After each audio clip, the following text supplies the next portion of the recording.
आज BA second year के द्वितीय प्रश्न पत्र भारतीय राज्य व्यवस्था के अंतर्गत मैं आपको नीति निदेशक सिद्धांतों के अंतर्गत वर्गीकरण के बारे में विस्तार से बताऊंगी। आज हम नीति निदेशक सिद्धांतों से संबंधित अंतर्राष्ट्रीय शांति और सुरक्षा संबंधी तत्वों का अध्ययन करेंगे। हमारे देश का आदर्श सदैव ही वसुधैव कुटुंबकम रहा है और हमने हमेशा ही शांति तथा जियो और जीने दो के सिद्धांत को अपनाया है। इसी आदर्श को हमारे संविधान के अंतिम निदेशक तत्व में इस प्रकार से बताया गया है। राज्य अंतर्राष्ट्रीय क्षेत्र में निम्नलिखित आदर्शों को लेकर चलने का प्रयास करेगा। पहला, अंतर्राष्ट्रीय शांति और सुरक्षा में वृद्धि। दूसरा, राष्ट्रों के बीच न्याय और सम्मानपूर्ण संबंध स्थापित करना। तीसरा, राष्ट्रों के आपसी व्यवहार में अंतर्राष्ट्रीय कानून तथा संधियों को बनाए रखना। चौथा, अंतर्राष्ट्रीय झगड़ों को मध्यस्थता द्वारा सुलझाने के लिए प्रोत्साहित करना। तो इस प्रकार से निदेशक तत्वों के इस वर्णन के आधार पर यह कहा जा सकता है कि इन तत्वों के आधार पर भारत में वास्तविक प्रजातंत्र की स्थापना हो सकेगी और हमारा देश एक ऐसा लोक कल्याणकारी राज्य बन सकेगा जिसमें प्रत्येक व्यक्ति को स्वतंत्रता, समानता और सामाजिक न्याय प्राप्त हो सके। अब हम चर्चा करेंगे कि नीति निदेशक सिद्धांतों की आलोचना के क्या बिंदु रहे हैं।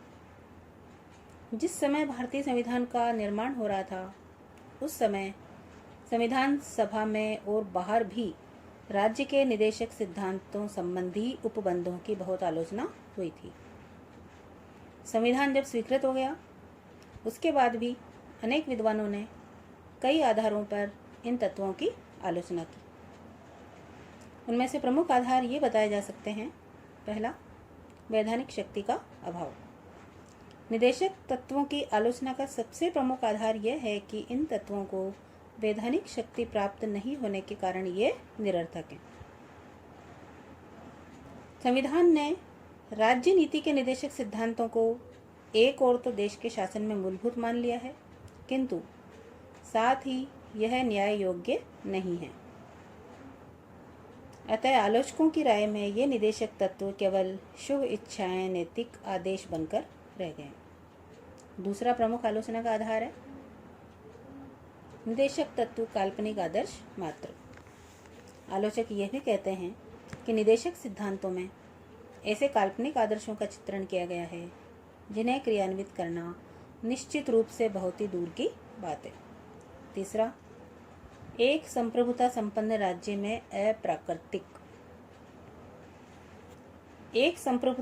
राज्य में इस प्रकार के तत्वों को ग्रहण करना भी अप्राकृतिक प्रतीत होता है।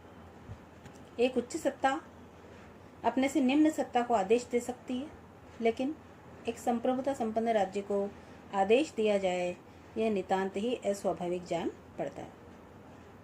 चौथा आलोचना का प्रमुख आधार है संवैधानिक गतिरोध उत्पन्न होने की आशंका।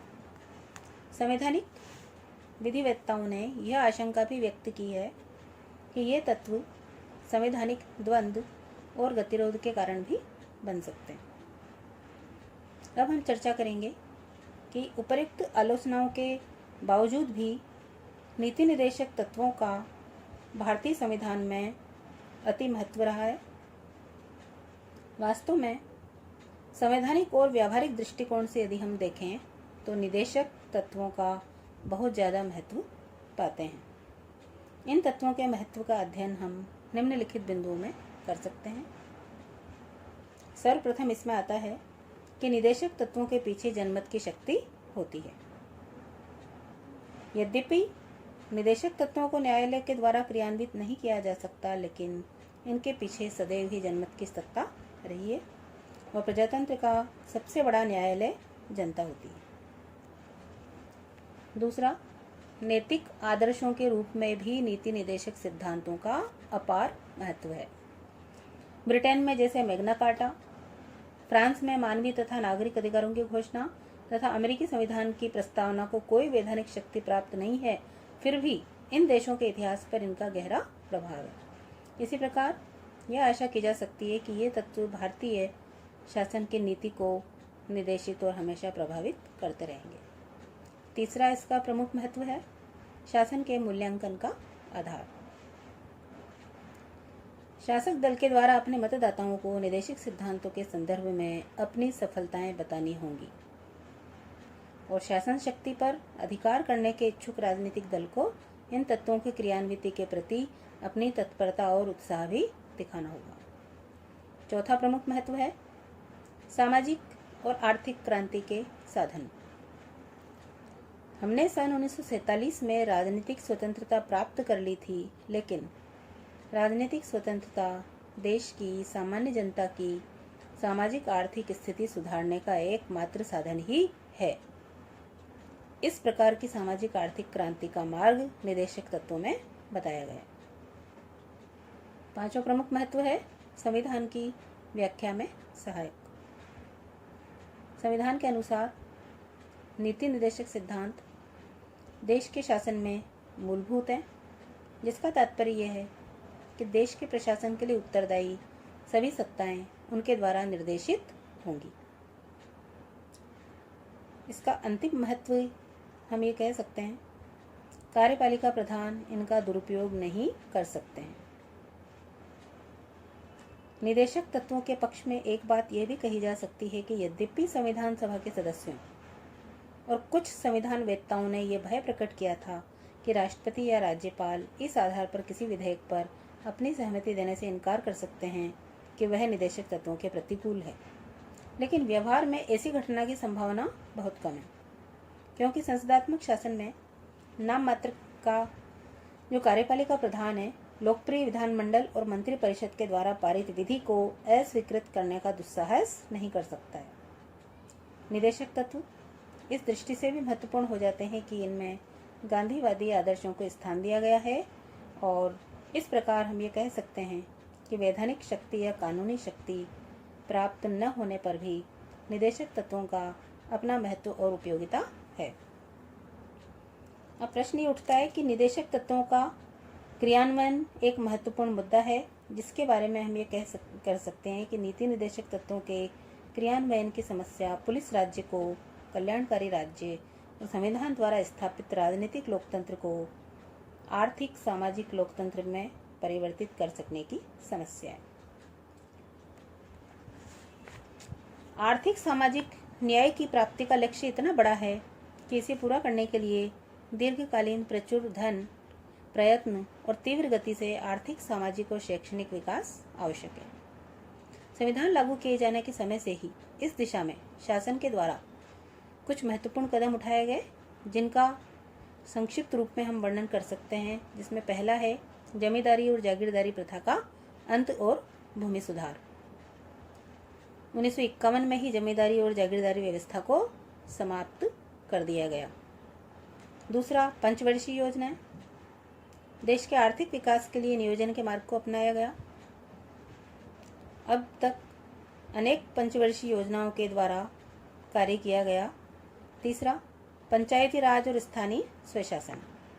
2 अक्टूबर 1959 से पंचायती राज की व्यवस्था को अपनाया गया और पंचायती राज की व्यवस्था में जो भी कमियां थी उनको दूर करने के लिए 1993 में संसद ने 73वां संविधान संशोधन पारित किया।